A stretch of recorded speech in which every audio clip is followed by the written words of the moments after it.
10वीं बार बिहार के मुख्यमंत्री के तौर पर आज नीतीश कुमार एक बार फिर से शपथ लेने जा रहे हैं और इस वक्त पटना का ऐतिहासिक गांधी मैदान पूरी तरह से सज धज कर तैयार हो गया है।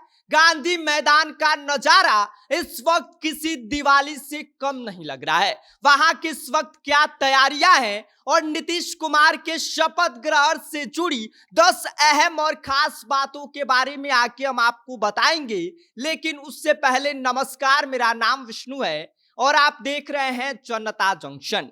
एनडीए की प्रचंड बहुमत की जीत के बाद से आज यानी कि 20 नवंबर को पटना के ऐतिहासिक गांधी मैदान में जो नजारा देखने को मिल रहा है भाई साहब, वो किसी दिवाली से कम नहीं लग रहा है, क्योंकि वहां का जो माहौल है भाई साहब वो देखने लायक है। पूरी तैयारियां कर ली गई हैं और ऐसे में नीतीश कुमार के शपथ ग्रहण से जुड़ी अगर 10 खास बातों के बारे में अगर बात की जाए तो आपको बता दें कि पहली खास बात यह है कि प्रधानमंत्री नरेंद्र मोदी, केंद्रीय मंत्री अमित शाह और एनडीए के कई टॉप लीडर अब पटना के गांधी मैदान में इस वक्त पहुंचने वाले हैं और इसके साथ ही जदयू के प्रमुख नीतीश कुमार और उनके मंत्रिमंडल के शपथ ग्रहण समारोह में वो शामिल होने वाले हैं।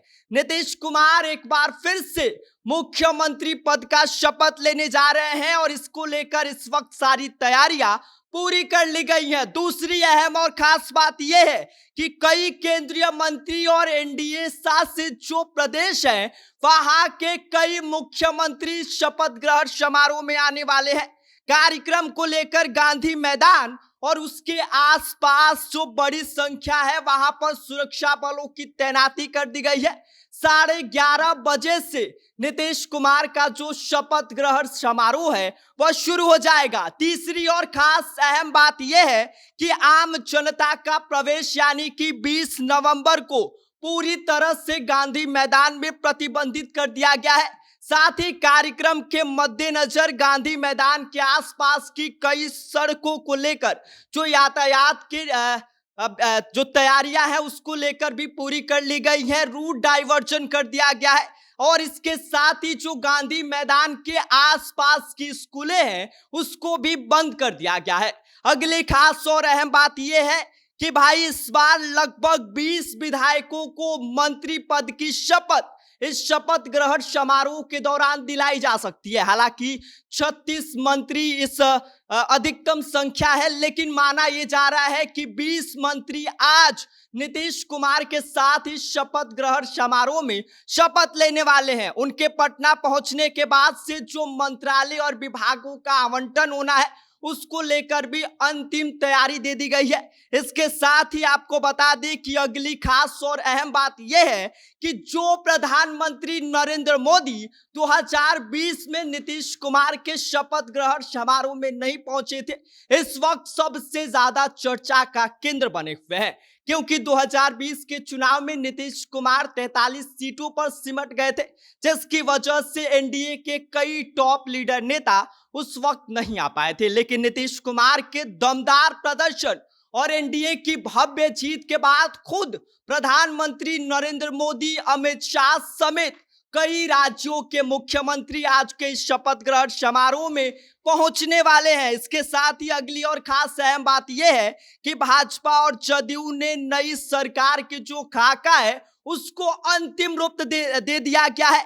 दोनों दलों के जो अलग अलग विचार है उस पर फाइनली चर्चा के बाद सारी तैयारियां और सारे लोगों के विभागों और मंत्रालयों के जो आवंटन है उसको लेकर भी जो स्थिति है इस वक्त पूरी कर ली गई है। सबकी सहमति और उस पर ले ली गई है और जल्द ही इस पर बड़ा फैसला लिया जाएगा। और इसके साथ ही आपको बता दें कि जो मामला होम मिनिस्ट्री को लेकर फंसा हुआ था वह अभी भी उलझा हुआ है कि आखिर गृह मंत्रालय किसके पास जाएगा, नीतीश कुमार के पास या भाजपा के पास, यह देखने वाली बात होगी। और अगली और खास अहम बात यह है कि इस वक्त निर्वर्तमान मंत्रियों में नितिन नवीन मंगल पांडे, नीतीश मिश्रा, संजय सरावगी को भाजपा कोटे से बरकरार रखा जा सकता है। तो वहीं जेडीयू की अगर बात की जाए तो विजय कुमार चौधरी, लेसी सिंह और श्रवण कुमार, जो तीनों इनके सहयोगी और सबसे खास बताए जाते हैं,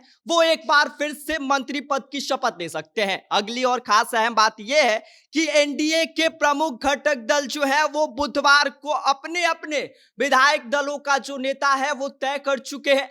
जेडीयू से नीतीश कुमार को तय किया गया है। भाजपा से अगर बात की जाए तो हम आपको बता दें कि सम्राट चौधरी विधायक दल के नेता बने हैं और विजय सिन्हा उप नेता बनाए गए हैं और बाकी दलों ने भी मिलकर नीतीश कुमार को फाइनली मुख्यमंत्री पद की शपथ दिलाने की जो बात थी उस पर अपनी सहमति जता दी है। आखिरी और अहम बात यह है कि बिहार विधानसभा चुनाव में एनडीए को कुल 202 सीटें मिली है, जिसमें से भाजपा ने 79 सीटों पर जीत दर्ज किया है। जदयू की अगर बात की जाए तो जदयू ने 85 सीटों पर बम्पर जीत हासिल की है, पिछली बार से लगभग दोगुना सीटें माना जा रहा है। वहीं चिराग पासवान की लोक जनशक्ति पार्टी 19, हिंदुस्तान अवाम मोर्चा जो जीतन राम मांझी की पार्टी है 5 और राष्ट्रीय लोक मोर्चा को 4 सीटें मिली है। तो खास अहम बात यही है कि भाई इस वक्त जो पटना का ऐतिहासिक गांधी मैदान है उसमें सारी तैयारियां पूरी कर ली गई है और जो बड़े बड़े नेता वहां पर आने वाले हैं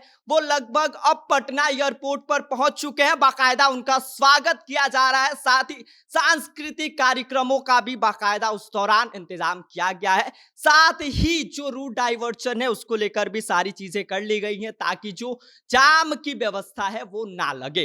बाकी इस पूरी खबर पर आपका क्या कहना है, आप क्या सोचते हैं, आप हमें कमेंट कर सकते हैं। आप देख रहे हैं जनता जंक्शन, मेरा नाम विष्णु है।